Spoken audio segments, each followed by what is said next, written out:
Hi friends, welcome to my channel. ఇప్పుడు నేను చదివి వినిపించబోయే చందమామ కథ పేరు పనికి మాలిన మూక. ఒక గ్రామంలో ధనికుడైన ఆసామి ఒకడు ఉండేవాడు. ఆయనకు 4 కొడుకులు ఉండేవారు. నలుగురు కూడా ఎందుకు పనికిరాని పరమ మూడులే. పెరిగి పెద్దవాళ్ళయ్యి పిల్లల్ని కనే వయసు వచ్చినా కూడా వాళ్ళు తల్లిచాటు పిల్లల్లాగా తండ్రిచాటు పిల్లల్లాగా ప్రవర్తించుతూ ఏ బాధ్యత లేకుండా బ్రతికారు.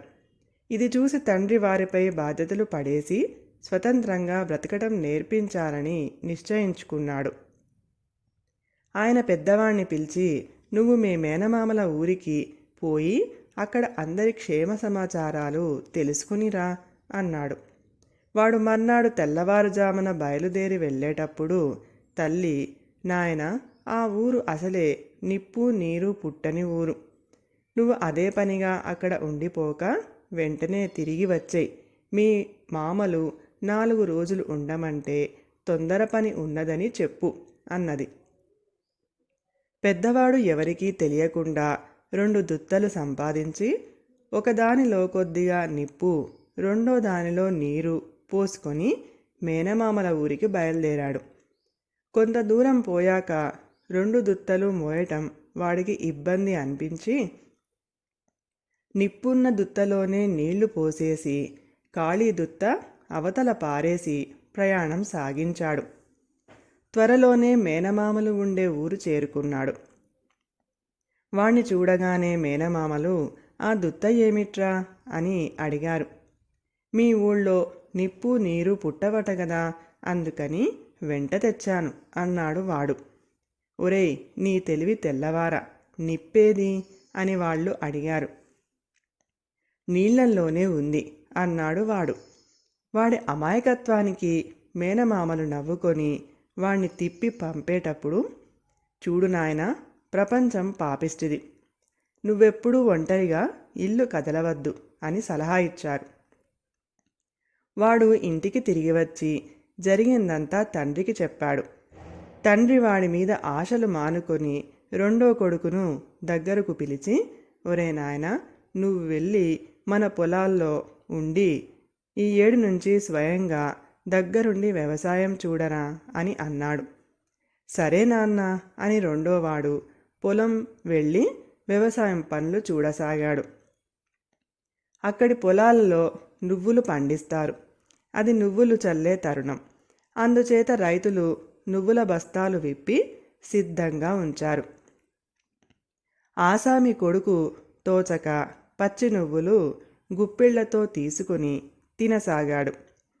అది చూసి ఒక రైతు అతనితో, పచ్చివి ఎందుకు తింటారు బాబు, కావలిస్తే వేపిస్తాను అంటూ తన భార్య చేత ఒక షేరు నువ్వులు వేపించి యజమాని కొడుక్కు పెట్టించాడు.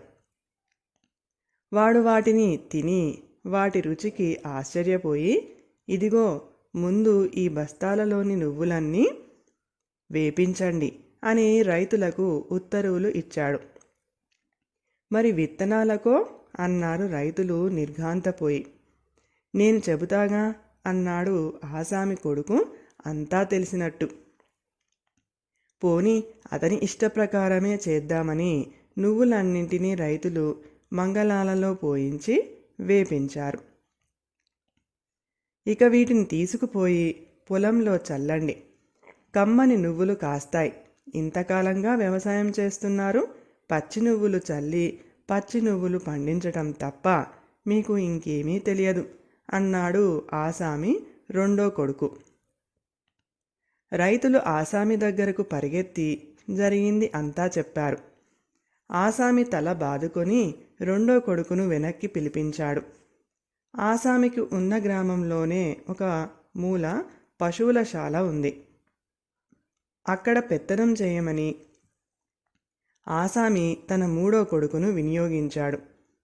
వాడు అక్కడ కొన్ని రోజులు ఉన్న తర్వాత ఒక గొప్ప ఆలోచన తట్టింది. వెంటనే వాడు పశువుల కాపర్లను అందరినీ పిలిపించి ఈ విధంగా చెప్పాడు. ఒరేయ్, ఇంకో 1 రోజులకు సంక్రాంతి పండగ వస్తుందట. మీరు ఈ 1 రోజులు ఒక్క పశువును కూడా పాలు పిండకండి. సంక్రాంతి నాడు 1 రోజుల పాలు ఒక్కసారి పిండేసి ఎక్కువ ధరకు అమ్మేద్దాం అన్నాడు. ఈ మాటలు విని కొంతమంది నౌకర్లు నవ్వారు. మరికొంతమంది అది కుదిరే పని కాదులేండి దొరా అని మర్యాదగా చెప్పి చూశారు. కాని ఆసామి కొడుకు మండిపడి, నేను చెప్పినట్టు చెయ్యండి, యజమాని నేనా మీరా అన్నాడు. మనకెందుకు లెమ్మని వాళ్ళు పశువులను పాలు పిండటం మానేశారు. సంక్రాంతి వచ్చేసరికి పశువులన్నీ వట్టిపోయాయి. పశుకాపర్లు జరిగినది యజమానికి చెప్పారు. ఆయన తన మూడో కొడుకును ఇంటికి పిలిపించుకున్నాడు. ఇప్పుడు ఆసామి ఆశలన్నీ తన ఆఖరు కొడుకు మీద ఉన్నాయి. నిజానికి వాడు మిగిలిన ముగ్గురి కంటే తెలివిగలవాడుగా కనపడేవాడు. మిగిలిన వాళ్లకు చెప్పినట్టుగా ఆఖరు వాడితో తండ్రి ఫలానా పని చెయ్యమని చెప్పక, నువ్వేం చేద్దామనుకుంటున్నావురా అబ్బాయ్ అని అడిగాడు. నాకు వర్తకం చెయ్యాలని ఉంది నాన్న అన్నాడు చివరి కొడుకు.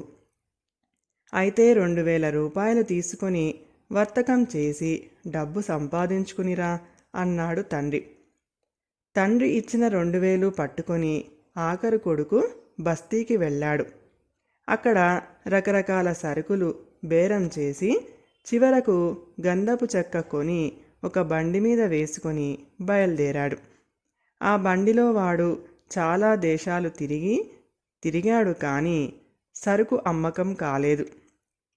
చివరికి ఒక ఊరు చేరి, ఈ ఊళ్ళో ఏం బాగా అమ్ముతుంది అని అక్కడి వారిని కొందరిని అడిగాడు. అబ్బో, ఇవాళ బొగ్గుకు ఉన్న గిరాకీ మరి దేనికి లేదు అన్నారు వాళ్ళు. బేష్ అనుకొని ఆసామి ఆఖరు కొడుకు బండి మీది గంధం చెక్క యావత్తూ దింపి దాన్ని బొగ్గు చేసి అప్పటికప్పుడే 10 రూపాయలకు అమ్మేశాడు. తర్వాత వాడు బండి మీద మరొక ఊరికి వెళ్ళి అక్కడి వాళ్ళని, ఇక్కడ చౌకగా దొరికే సరుకు ఏమిటి అని అడిగాడు. ఇంకేముంది, దూది, ఏ ఇంట్లో అడిగినా దొరుకుతుంది అన్నారు ఊళ్ళో వాళ్ళు అతనితో. ఆసామి ఆఖరు కొడుకు తన దగ్గర ఉన్న 10 రూపాయలతోనూ దూది కొని బండి మీద వేసుకొని బస్తీకి చేరి అక్కడ దూది అమ్మకానికి పెట్టాడు. సరుకు చూసిన వారల్లా, కొందుము కానీ దూది శుద్ధంగా లేదు బాబు అన్నారు. ఆ దూది ఇక ఎక్కడా అమ్ముడు పోదని తెలిసిపోయింది. ఆసామి కొడుక్కు ఏం చెయ్యాలో పాలుపోలేదు. వాడు బండిని నడిపించుకుంటూ వీధి వెంట వస్తూ కాసేపు విశ్రాంతి తీసుకుందామని అక్కడ కనిపించిన ఒక ఇంటి అరుగు మీద కూర్చున్నాడు. ఆ అరుగు మీదే ఒక పక్కగా ఒక కంసాలి కొలిమిలో బంగారం పెట్టి గొట్టంతో ఊదుతూ కనిపించాడు. ఏమిటో చేస్తున్నారే కంసలిగారు అన్నాడు ఆసామి ఆఖరి కొడుకు. బంగారం నిప్పులో పెట్టి శుద్ధి చేస్తున్నాను బాబు అన్నాడు కంసాలి. ఆసామి ఆఖరు కొడుక్కు ఎక్కడలేని ఉత్సాహము వచ్చింది. అతను వెంటనే బయలుదేరి బసకు వెళ్ళి బండి మీద నుంచి దూది బస్తాలు దింపించి పెద్ద హోమగుండం తయారు చేయించి దూదిని శుద్ధి చెయ్యటానికి గాను బస్తాలు అన్నింటినీ ఆ గుండంలో పడేయించాడు. దూది కాస్త బగ్గున మండి నుసి అయిపోయింది. అంతతో ఆసామి ఆఖరు కొడుకు వర్తకం కూడా ఆఖరైపోయింది. ఆసామి తన కొడుకుల మీద పెట్టుకున్న ఆశలు కూడా ఆఖరయ్యాయి. కథ సమాప్తం. ఈ కథ కనుక మీకు నచ్చినట్లయితే ప్లీజ్ లైక్ చేయండి, షేర్ చేయండి. మరిన్ని మంచి మంచి కథల కోసం మా ఛానల్ని సబ్స్క్రైబ్ చేసుకోండి. Thank you.